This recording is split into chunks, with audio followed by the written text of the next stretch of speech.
1966 ஆந்திராவில் இருக்கக்கூடிய ஒரு சூதாட்ட கிளப்ல பல பேரோட ஒருத்தரா சத்யநாராயணா அப்படிங்கிறவரும் ரம்மி விளையாடும் போது போலீஸ் அவரை அரெஸ்ட் பண்றாங்க. இதுக்காக அவருக்கு என்ன பனிஷ்மெண்ட் கொடுத்துருப்பாங்கன்னு நீங்க நினைக்கிறீங்க? இந்த கேஸை விசாரிச்ச சுப்ரீம் கோர்ட் ஒருத்தர் ரம்மி விளையாடும் போது அவர் பலதரப்பட்ட ப்ராபபிலிட்டிஸை கால்குலேட் பண்ணணும், கார்ட்ஸ் எல்லாத்தையுமே ஞாபகம் வச்சுக்கணும், இது எல்லாத்தையும் பேஸ் பண்ணி ஸ்ட்ராட்டஜிக் டெசிஷன் எடுக்கணும். இதெல்லாம் பண்றதுக்கு வெறுமனே லக்கு மட்டும் இருந்தால் போதாது, கூடவே ஸ்கில்லும் தேவைப்படும். அதனால இதை பியூரா லக்கை பேஸ் பண்ண கேம்னு சொல்லிட்டு கேம்லிங் கீழே கொண்டு வர முடியாது. இது கேம் ஆஃப் ஸ்கில்னு அன்னைக்கு அவங்க சொன்னதை பிடிச்சிக்கிட்ட பல bedding and fantasy cricket apps எல்லாமே இன்ன வரைக்கும் இந்த கேம் ஆஃப் ஸ்கில் அப்படிங்கிற போர்வைக்கு கீழே ஒளிஞ்சிக்கிட்டு இருக்குது. இந்த ஃபேண்டசி கிரிக்கெட் ஆப் என்னோட வாழ்க்கையே மாத்திருச்சு, இது மூலமா நான் 1 கோடி சம்பாதிச்சேன், 3 கோடி சம்பாதிச்சேன்னு சொல்லக்கூடிய ஒரு சில பேர். இதே ஃபேண்டசி கிரிக்கெட் தான் என்னோட வாழ்க்கையும் தலைகீழா மாத்திருச்சு, என்னோட வாழ்வாதாரத்தையே இழந்துட்டு நான் நிற்கிறேன்னு சொல்லக்கூடிய பல பேர். Dream11, My11 Circle, MPL இந்த மாதிரி பலவிதமான ஃபேண்டசி கிரிக்கெட் ஆப்ஸ் மார்க்கெட்டில் இருக்குது. இது எல்லாத்தையுமே கம்ப்ளீட்டாக ஃபேக்குன்னு சொல்லிட்டா இந்த ஆப்ஸ் மூலமாக சம்பாதிச்ச சில பேருக்கு கோவம் வரலாம். ஆனால் உண்மையிலேயே இந்த ஆப்பை யூஸ் பண்ணி யார் சம்பாதிக்கிறா அப்படிங்கிறத நீங்கள் தெரிஞ்சுக்கணும் அப்படிங்கிறதுக்கான வீடியோ தான் இது. இந்த ஃபேண்டசி கிரிக்கெட் ஆப்ஸை பற்றி தெரியாத ஒருத்தர்கிட்ட போயிட்டு இதை பற்றி எக்ஸ்பிளைன் பண்ணும்போது அவங்க அழகாக சொல்லிடுவாங்க, அட இது சூதாட்ட மாதிரிலாம் இருக்குன்னு சொல்லிட்டு. ஆனால் இவங்க இதை சூதாட்டனையே சொல்லாமல் அந்த பெர்சனுக்கு பிடிச்ச கிரிக்கெட் பிளேயராக இருக்கலாம், இல்லை ஆக்டராக இருக்கலாம், ஆக்ட்ரஸாக இருக்கலாம், அவங்கள வச்சே ப்ரொமோஷன் பண்ணுறாங்க. இந்த மாதிரி பண்ணுறதுனால அந்த பெர்சனுக்கே ட்ரஸ்ட் வர்றதுக்கும் சான்சஸ் இருக்குது. இதெல்லாம் பண்ணுறதுக்கு சும்மா 100-200லாம் கொடுத்தா பத்தாது, கோடி கணக்கில் காசை கொடுக்கணும். அதுக்கான காசையும் நம்ம கிட்ட இருந்து தான் இவங்க எடுத்துக்கிறாங்க. யாரோட பேச்சை கேட்டு யாரை நம்பி இந்த ஆப்புக்குள்ள வந்திருந்தாலும் ஒருத்தர் அவரோட பணத்தை இந்த மாதிரியான ஆப்ல போடுறதுக்கு ரொம்பவே தயக்கப்படுவார். அந்த தயக்கமே இருக்கக்கூடாது அப்படிங்கிறதுக்காக தான் இவங்க சைன் அப் போனஸ் கொடுக்குறாங்க. அது மட்டும் இல்லாமல் இந்த மாதிரியான ஆப்பில் இருக்கக்கூடிய கான்டெஸ்ட்டுக்கான என்ட்ரி ஃபீயோ ரொம்பவே கம்மியான அமௌண்ட்டை தான் இருக்கும். அப்படி கம்மியான அமௌண்ட்டை போட்டு நீங்கள் ஜாயின் பண்ணக்கூடிய கான்டெஸ்ட்டில் நீங்கள் ஃபஸ்ட்டு ப்ரைஸ் வந்தீங்க அப்படின்னா உங்களுக்கு கிடைக்கக்கூடிய ப்ரைஸ் கோடி கணக்கில் இருக்கும். கோடி ரூபாயெலாம் கிடைக்க வேணாங்க, லாஸ்ட் ரேங்கில் வந்தால் கூட போதும், நான் போட்ட அமௌண்ட் எனக்கே திரும்ப கிடைச்சிருதுல அதுவே போதும்னு சொல்லிட்டு நிறைய பேர் இந்த ஆப்பை யூஸ் பண்ண ஆரம்பிச்சதுனால இந்த ஆப் நல்லாவே டெவலப் ஆக ஆரம்பிச்சது. இப்படி செமையான ஸ்ட்ராட்டஜிஸ்லாம் யூஸ் பண்ணி இந்த மாதிரியான ஆப்ஸ்லாம் பயங்கரமாக கல்லா கட்டிட்டு இருந்தாலும் இந்த மாதிரி ஆப்ஸுக்கு அகைன்ஸ்டாக பல அலிகேஷன்ஸ் தொடர்ந்து வந்துக்கிட்டே தான் இருக்குது. இந்த அலிகேஷன்ஸ்லாம் பார்த்துட்டு இந்த ஆப்பை பேன் பண்ணிட்டாங்களான்னு சொல்லி கேட்டிங்கன்னா பேன் பண்ணாங்க, பட் திரும்பவும் ஒரு சில ரெஸ்ட்ரிக்ஷன்ஸோட இப்போ வரைக்கும் இந்த ஆப் ஆப்ரேட் ஆகிட்டே தான் இருக்குது. இதில் முக்கியமான ஒரு அலிகேஷன் என்னன்னா, எப்படி ஒரு ஆஃப்லைன் கிளப்பில் அந்த கிளப்பை சார்ந்தவங்களே உள்ள நிறைய பேர் இருப்பாங்க. நீங்கள் புதுசாக போயிட்டு அந்த கிளப்பில் விளாடும்போது உங்களால் அவ்வளோ சீக்கிரம் வின் பண்ணிட்டு வெளியில் வந்துட முடியாது. இதனால அந்த கிளப்புக்கு நல்லாவே லாபம் கிடைக்கும். இதே தான் இவங்களும் பண்ணுறாங்க. இவங்க உண்மையான பிளேயரை யூஸ் பண்ணுறதுக்கு பதிலாக பாட்ஸ் இறக்கி விட்டுறாங்க. இந்த பாட்ஸ் எல்லாமே என்ன பண்ணும் அப்படின்னு பார்த்தீங்கன்னா, நீங்கள் எப்படி ஒரு கான்டெஸ்ட்டில் பார்ட்டிசிபேட் பண்ணுறீங்களோ அதே மாதிரி இந்த பாட்ஸும் பார்ட்டிசிபேட் பண்ணும். நீங்கள் கிரியேட் பண்ணுற மாதிரியான டீமை இது பல காம்பினேஷனில் ரேண்டமாக கிரியேட் பண்ணி வச்சிரும்.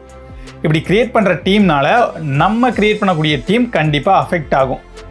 நீங்கள் என்ன தான் ஃபஸ்ட்டு ப்ரைஸே வின் பண்ணால் கூட நீங்கள் கிரியேட் பண்ண அதே டீமை இந்த பாட்டாலையும் கிரியேட் பண்ணியிருக்க முடியும். அப்படிங்கிறதுனால ஃபஸ்ட்டு ப்ரைஸ் 2 பேர் வராங்க அப்படின்னா 2 பேருக்குமே ஈக்குவலாக ஷேர் பண்ணி கொடுத்துருவாங்க. அதனால இது எல்லாத்தையும் தாண்டி இந்த ஆப் மூலமாக நீங்கள் வின் பண்ணுறதுக்கான ப்ராபபிலிட்டி ரொம்ப ரொம்ப கம்மி அப்படின்னு சொல்லிட்டு இந்த மாதிரியான அலிகேஷனை பல பேரும் இந்த ஆப்புக்கு அகேன்ஸ்டாக வச்சுருக்காங்க. இது எல்லாத்துக்குமே இந்த ஆப்காரங்க என்ன சொல்கிறாங்க அப்படின்னா, நாங்கள் எங்களோட பிளேயர்ஸ் எல்லாத்தையுமே KYC வெரிஃபை பண்ணிட்டு தான் டெபாசிட்டே பண்ணுறதுக்கு அலோவ் பண்ணுறோம். எங்கள் கிட்ட இருக்கக்கூடிய பிளேயர்ஸ் எல்லாருமே KYC வெரிஃபைடு பிளேயர்ஸ்னு அவங்க சொன்னாலும் KYC டீட்டெயில்ஸை வெரிஃபை பண்ணுறதே அவங்க தான். அதை நம்மளால் வியூ பண்ணி செக் பண்ணி பார்க்கவா முடியும்?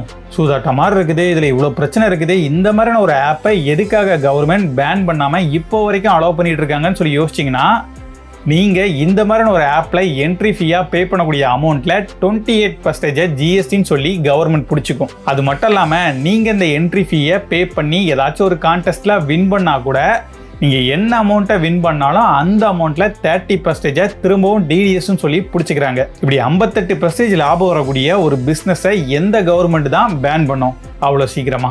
நீங்கள் பே பண்ணக்கூடிய அமௌண்ட்டில் ஒரு குறிப்பிட்ட பெர்சன்டேஜை இந்த ஆப்காரங்களே கமிஷன் ஆர் சர்வீஸ் சார்ஜ்னு சொல்லிட்டு பிடிச்சிப்பாங்க. நீங்கள் ஒருவேளை வின் பண்ணுறீங்க அப்படின்னா வின்னிங் அமௌண்ட்டில் 30% TDSன்னு சொல்லி கவர்மெண்ட் பிடிச்சிக்கும். நீங்கள் ஜெயிச்சாலும் தோத்தாலும் கவர்மெண்ட்டுக்கு கொடுக்க வேண்டிய ஜிஎஸ்டியை பே பண்ணி தான் ஆகணும். இந்த ஆப்புக்கு கொடுக்க வேண்டிய சர்வீஸ் சார்ஜையும் நீங்கள் பே பண்ணி தான் ஆகணும். இதுலேருந்தே உங்களுக்கு தெரிஞ்சிருக்கும் இந்த ஆப்பை யூஸ் பண்ணி யார் உண்மையிலே பணம் சம்பாதிச்சிட்டு இருக்காங்க அப்படிங்கிறது. இது எல்லாமே எங்களுக்கும் தெரியும் ப்ரோ.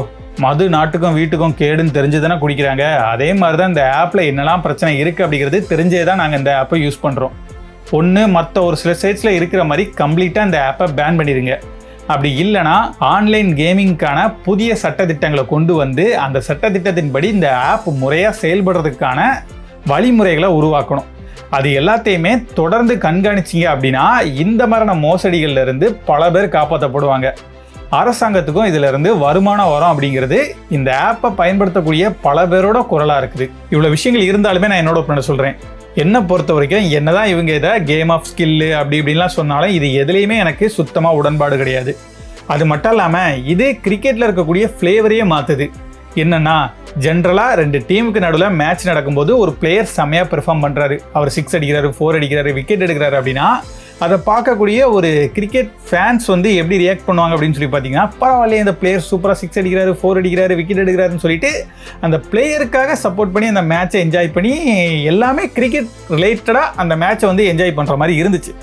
ஆனால் அந்த ட்ரீம் 11 இந்த மாதிரி MPL ஃபேண்டசி கிரிக்கெட் இது எல்லாமே எப்போ உள்ளே வந்துச்சோ அதுக்கப்புறமா எப்படி மாறிடுச்சு அப்படின்னா, ஒரு டீமை கிரியேட் பண்ணி வச்சுட்டு அந்த டீம் எப்படி பெர்ஃபார்ம் பண்ணுது அப்படிங்கிறத பார்க்குறதுக்காக தான் பல பேர் இங்கே கிரிக்கெட்டே பார்க்குறாங்க.